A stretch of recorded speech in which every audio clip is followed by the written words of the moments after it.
বিয়ে করা ইসলামে ফরজ না ওয়াজিব না সুন্নাত? যারা ফরজের সম্পর্কে আছেন তারা হাত তোলেন। বাহ, বেশিরভাগ আবিয়াদের হাত তুলছে দেখা যায়। হাত নামান। দেখুন, বিবাহ এটা সব সময় ফরজ না, সব সময় ওয়াজিব না, সব সময় সুন্নত না। সাধারণ সময়ে বিবাহ করা সুন্নাত। সাধারণ সময় বিবাহ করা কি? সাধারণ এবং স্বাভাবিক সময় বলতে যে ব্যক্তি বিবাহ না করলে যে পাপে লিপ্ত হবে এরকমও না, আবার বিবাহ করার সামর্থ্য তার আছে, সামর্থ্য আছে, আবার না করলে যখন সমস্যা হবে তার সেরকমও না। এরকম লেভেল পয়েন্টে থাকলে তার জন্য বিবাহ করাটা উত্তম, ভালো, সওয়াবের কাজ, সুন্নাত। না করলে সে সুন্নাত তরক করলো, অনুত্তম কাজ করলো। আর যদি কারোর বিবাহের সামর্থ্য থাকে কিন্তু না করলে সে নিজের চরিত্র রক্ষা করতে পারবে না, এরকম কঠিন সিচুয়েশন, কঠিন পরিবেশ, তাহলে তার জন্য বিয়ে করাটা ফরজ ওয়াজিব হয়। আর যদি কেউ বিবাহ করার সামর্থ্য নাই, উল্টা বরং বিবাহ করলে বোর অধিকার আরো নষ্ট করবে সে, এটা নিশ্চিত, তার দ্বারা অধিকার আদায় করার ক্ষমতা নাই, তখন তার জন্য বিবাহ করা বরং নিষেধ।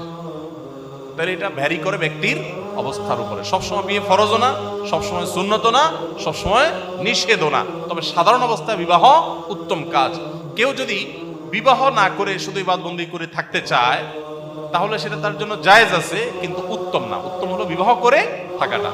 হ্যাঁ, যদি কেউ বিয়ে করা ছাড়া দুনিয়া থেকে চলে যায় তো সে কোনো জাহান্নামী হবে, ব্যাপারটা এরকম না। অন্য সব ঠিকঠাক থাকলে তার জান্নাতে যাওয়ার অপরচুনিটি বা সম্ভাবনা, পথ খোলা থাকবে।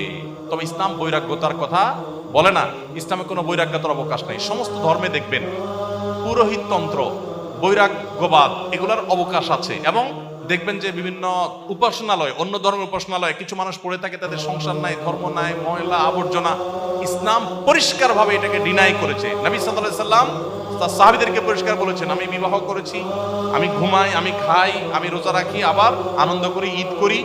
শুধুমাত্র সংসার ত্যাগ করে, আল্লাহ বিল্লাহ করে গোটা জীবনকে বৈরাগী বানায় ফেলা, বৈরাগ্যবাদ অবলম্বন করা, এটা ইসলাম না। কোরআনে কারীম আল্লাহ বলেছেন, রুহবানিয়াতান ইবতাদাউহা, খ্রিস্টানরা পৃথিবীতে বৈরাগ্যবাদ শুরু করেছে। ইসলামে কোনো বৈরাগ্যবাদ নেই। ইসলামের চাইতে বাস্তববাদী জীবন দর্শন আরেকটা না। বিধায় বিবাহ করাটা হলো উত্তম। যদি কোনো কারণে কেউ করবেন না মনে করেন, এটা তার ব্যাপার। যদি তার চরিত্রকে হেফাজত করতে পারেন, গুনাহ হবে না। সুদখোরের মেয়েকে বিয়ে করা জায়েজ আছে কিনা? বাবা সুদখোর হলে মেয়ের কি দোষ? সুদখোরের মেয়ে তো অনেক ভালো, তার চাইতে আরো খারাপ এক্সাম্পল হলো কাফেরের মেয়ে। কাফেরের মেয়ে যদি মুসলিম হয় বিয়ে করা যাবে? যাবে না? যাবে। ডক্টর খন্দকার আব্দুল্লাহ জাহাঙ্গীর রহমতুল্লাহ আলাইহি ফুরফুরা পীর সাহেবের মেয়ে বিয়ে করেছিলেন।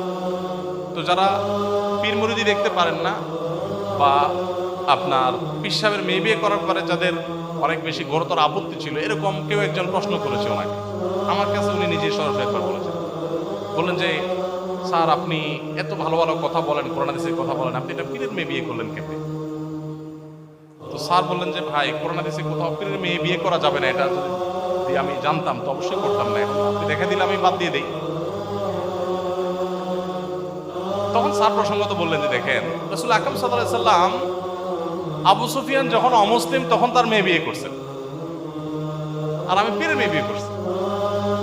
তো বাবা যদি পীর ভালো খারাপ বা সব পীর ভালো খারাপ সেই ইয়েতে আমরা আলোচনা যাচ্ছি না। আমাদের মূল প্রশ্ন হলো, বাবা যদি আপনার সুদখোর হয়, মেয়ে যদি ভালো হয়, তাহলে তাকে বিয়ে করা যাবে।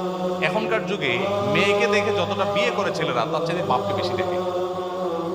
বাপকে দেখে না বলে বললে ভালো হয়, বাপের টাকা দেখে, বাপের অবস্থান দেখে, তাই না? ওই যে একটা কথা আছে না, যে এখন মানুষের সাথে মানুষের বিয়ে যাওয়া হয় তার চাইতে টাকার বস্তার সাথে ময়দার বস্তার বিয়ে হয়।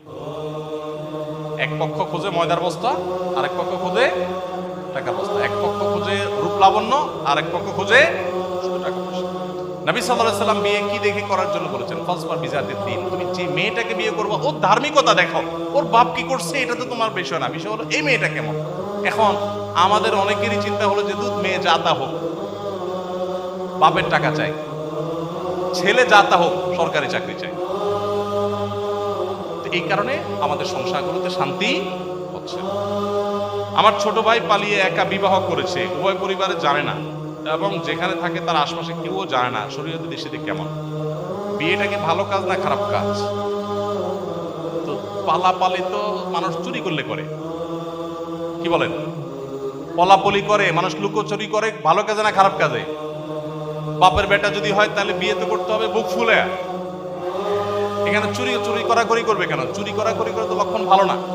আল্লাহ তাআলা বিবাহ করানোটাকে অভিভাবকদের দায়িত্ব দিয়েছেন। হ্যাঁ, অভিভাবক যদি সকল সীমানা ছাড়িয়ে যায়, ছেলে মেয়েকে বুড়ো বানায় ফেলতেছে, তারপরে বিয়ে দিবে না, তখন আপনি এলাকার ইমাম সাহেবকে অভিভাবক বানায় মান্যগণ্য মুরব্বীদের অভিভাবক বিয়ে করে ফেলবেন।